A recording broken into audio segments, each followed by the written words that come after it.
All right, class. Well, that was fantastic. Kids, stop laughing. I know I had the book upside down. Okay, today we're doing Pinocchio by Disney Pictures. Have you ever watched a movie by Disney? Oh, interesting. I've seen some Disney pictures too, some Disney movies. Has anyone heard of Pinocchio? Oh, don't spoil. I don't want to spoil what's inside. I know what happens to Pinocchio's noise when he tells a lie. Well, let's keep it a secret to our friends in the classroom that haven't heard of Pinocchio before. Pinocchio by Disney.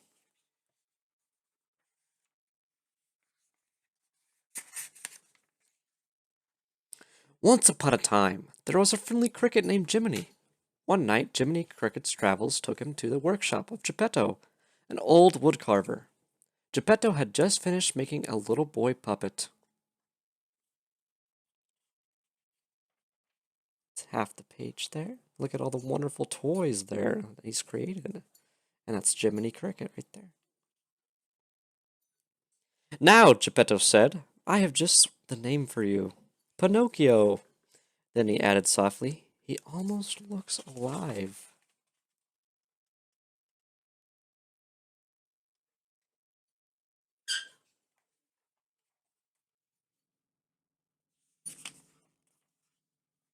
That evening, Geppetto looked up at the twinkling wishing star. I wish I might, have the wish I make tonight.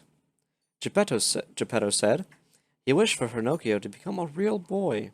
Soon after, Geppetto, his cat Figaro, and Cleo the goldfish were fast asleep. Only Jiminy Cricket was still awake.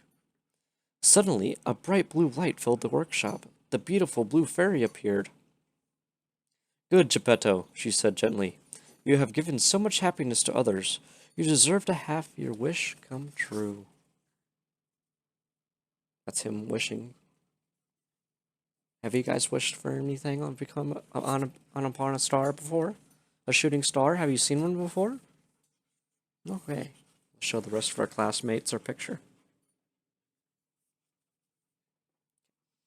Waving her hand over Pinocchio, she said, Little puppet made of pine, wake, the gift of life is thine. Magically, Pinocchio began to stir. I can move, he said in amazement. I can talk. Prove yourself brave, truthful, and unselfish, said the Blue Fairy, and some day you will become a real boy. The fairy asked Jiminy Cricket to be Pinocchio's conscience, to teach him right from wrong. Now remember, Pinocchio, she added, be a good boy, and always let your conscience be your guide. And with that, she disappeared. Now, let's look at our word choice here, class. Little puppet, made of pine. Wake, the gift of life is thine. Pine and thine, what does that make? Yes, a rhyme. That is an example of rhyme. All right, here's the picture. Show the rest of our classmates here.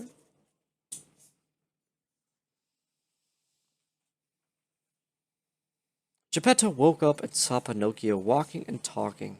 At first he thought he must be dreaming. Then he realized his wish would come true. His wishes come true. Geppetto was so happy. Look how happy he is. Very happy as a wooden boy.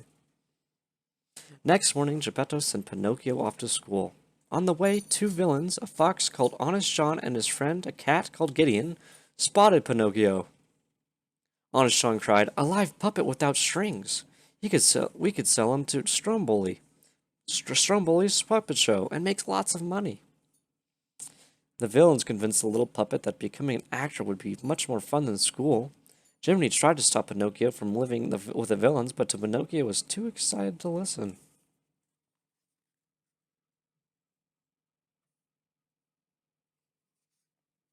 Now I hope you children won't skip class to go to an acting show. I hope not. That night, Pinocchio sang and danced merrily in the puppet show. The audience clapped and cheered with delight. Pinocchio was a star.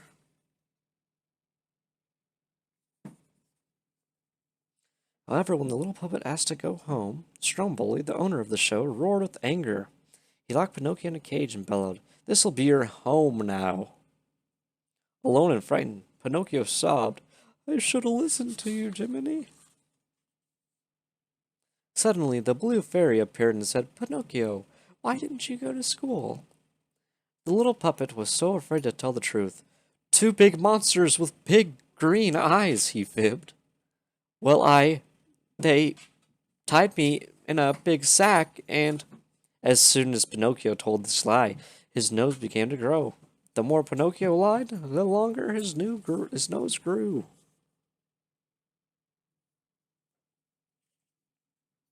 Perhaps you haven't been telling the truth, Pinocchio, said the blue fairy. A lie keeps growing and growing until it's plain as the nose on your face. I'll never lie again, promised the little puppet. So the blue fairy gently touched Pinocchio's nose with her wand and turned it back to normal. She unlocked the cage and set him free. Come on, Pinocchio, cried Jiminy, but as the little puppet raced after Jiminy, he met up with Honest John and Gideon again. This time, they persuaded Pinocchio that he was ill and needed a holiday at a wonderful place called Pleasure Island.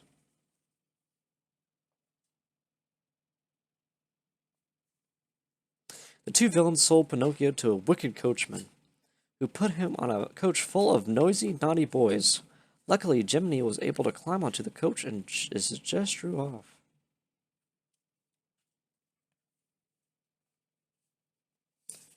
Now, what are these animals, class? Right here. Not a horse. It's close. It's a donkey. It's a little smaller than a horse, but it is related. We'll talk about that in science class later today.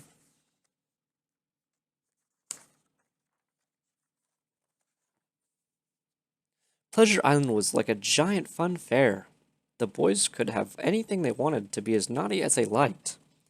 Jiminy begged Pinocchio to leave, but the little puppet wanted to stay and play with pool with his new friend Lampwick. They look like they're having a lot of fun. Jiminy saw the wicked coachman loading crates of donkeys onto a boat. One of the donkeys was crying and begging to go home to his mother. Jiminy was shocked. Somehow all the boys on Pleasure Island were being turned into monkeys. He needed to rescue poor Pinocchio. Oh no. All those Pinocchios we saw were actually kids, maybe. Can we make a prediction what's going to happen next?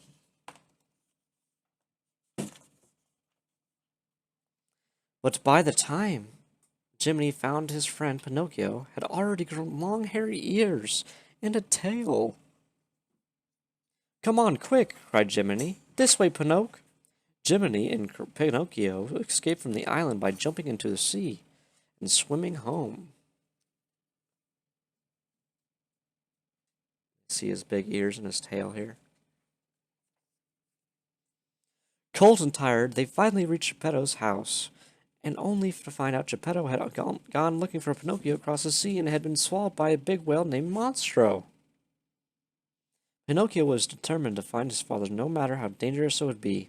He and Jiminy headed back into sea. Pinocchio and Jiminy asked the fish in the sea for horses for help, but as soon as they heard Monstro's name, the sea creatures sped off in terror. Look at all those beautiful fish underneath the water.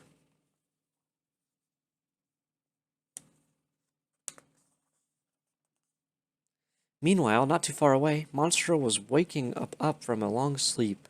The whale was so hungry that he gulped down a large school of fish. Without realizing, he managed to swallow Pinocchio too. Oh no! Deep inside the whale's tummy, Pinocchio and his father were overjoyed to see each other again.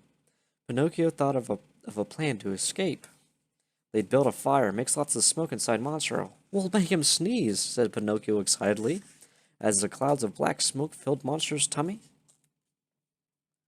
Do you think he'll actually sneeze? Do you think the smoke will make him sneeze? Let's find out on the next page. Here, I'll let you see it better. See, he still has his tail and his ears.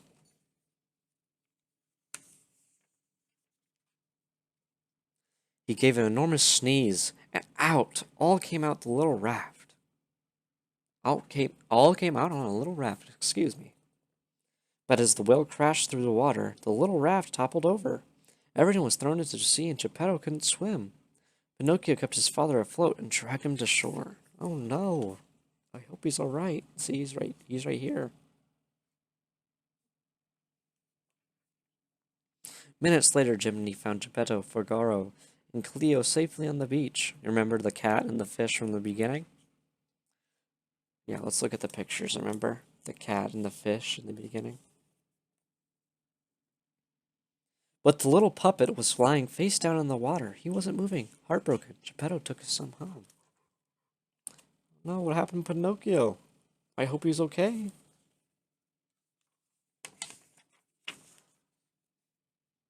Geppetto knelt over Pinocchio and wept. Just then, the blue fairy's dazzling light filled the room once again. Prove yourself brave, truthful, and unselfish, and someday you'll become a real boy, said the fairy gently. Awake, Pinocchio, awake! See the picture. There he is. He's asleep. I wonder what will happen next, class. Make your predictions of what will happen next. The fairy said, let's read that again. Prove yourself brave, truthful, and unselfish, and someday you'll be a real boy. What do you think will happen? Immediately, a bright light surrounded Pinocchio, and he woke up. He was no longer made out of wood. He was a real boy at last. Father, I'm alive, see? Pinocchio cried out in delight. This calls for celebration, Geppetto cried joyfully. Jiminy proudly watched Pinocchio playing happily with his father. Now he knew that if you wished upon a star, your dreams really can come true. Happily ever after. Now, what do you think about this book? Did it teach a valuable lesson about lying and trusting your conscience? We'll talk about conscience a little later. I like this book because it is just a cute little story. It's also a movie if you want to watch it too. And it's just a classic. You don't want to lie, you want to follow your conscience and see if things are right between wrong. I really wish you could follow some lessons upon this book. Thank you, class. Hopefully we'll read again. And thank you, classmates in the back, for watching and listening as well.